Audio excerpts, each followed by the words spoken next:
A cream-colored envelope lay on the kitchen counter. Its weight felt far heavier than paper ever should. An anchor of permanence, as though it carried something carved in stone. It wasn't a wedding invitation. No, this was something darker, more final. Inside were divorce papers, cold and precise, tucked beneath a teacup like she hoped I might miss them. As if neglect could soften the blow. When I slid the papers out, her eyes never wavered. No flicker of regret, no apology, only silence where once vows had lived and promises breathed. I didn't ask her why. I already knew. I had seen him. The smug tilt of his chin, the hollow arrogance in his gaze, hands unmarked by any real labor. The sort who lived on charm, surviving off the sweat of others, the very kind one once kept her safe from. When I confronted her about him, she brushed me off, dismissed it with a sharp laugh that stung deeper than any blade, painting me paranoid. Insecure, I let her think I believed her. But the night I read his message late again, swing by, understood. That was the moment my role as her husband ended, and I became a ghost walking through my own life. It hadn't always been this way. I used to be the man who rose early just to brew her tea before she left for her teaching job. The man who built her a garden shed because she said sunflowers carried summer into her soul. Together, we built not just a home, but a life. A pair of cars, a house that echoed with our laughter, and a branding firm stitched from ambition and sweat. She charmed the clients, and I crafted the strategies. By the second year, we were clearing 6 figures, living a dream we'd carved side by side. But somewhere in that climb, I ceased being her world. He became her spark, fleeting thrill wrapped in chaos and charm. A bartender with a guitar and no compass. The type of man she once mocked until dawn broke one morning and she stumbled home at 5 without even pretending to care. No apology. No remorse. Only a shrug. That's when I started tracing the cracks. Each lie a breadcrumb, each slip a fracture in the glass. The night I found them together, I didn't storm inside.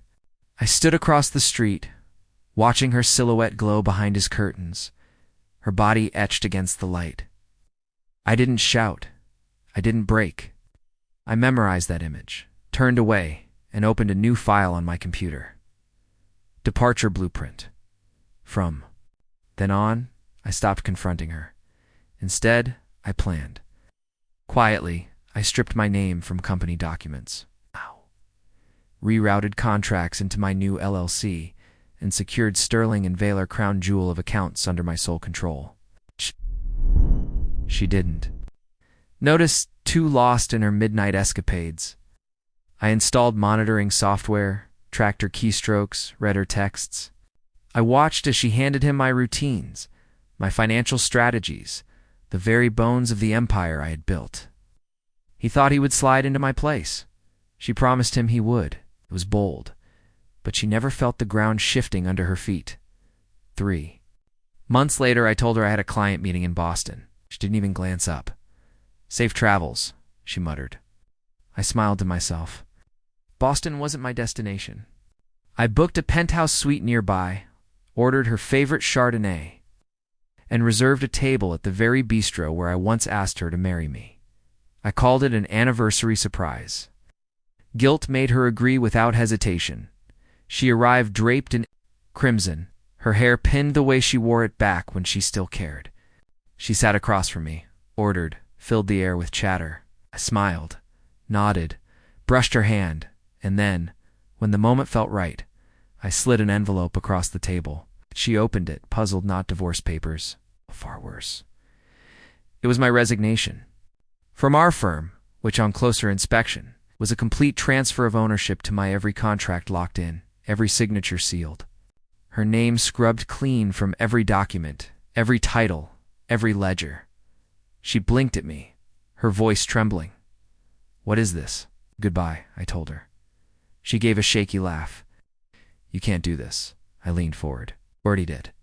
Then I slid the final blow across the table, printed transcripts of her messages to him, their scheming, their plans to edge me out. Her mocking words calling me a reliable drone. Her hand shook around her glass. I stood and placed the house. Keys beside her wine? Oh, those are yours now, I said, along with the debts. Her eyes glistened. Wait, but I was already walking away. I didn't look back. I was a man trading chains for peace. The next day, he tried to rattle me, with threats of legal action. I sent him a copy of the confidentiality clause he had signed when I built the company breach of trust, litigation that would drown him in years of debt. He vanished. Now I live by the shore. A smaller house, fewer possessions, more silence. Sometimes I think of the sunflowers she once adored, the ones that withered the day she stopped caring for them. Oh. That was her first betrayal. Quiet, subtle, but undeniable.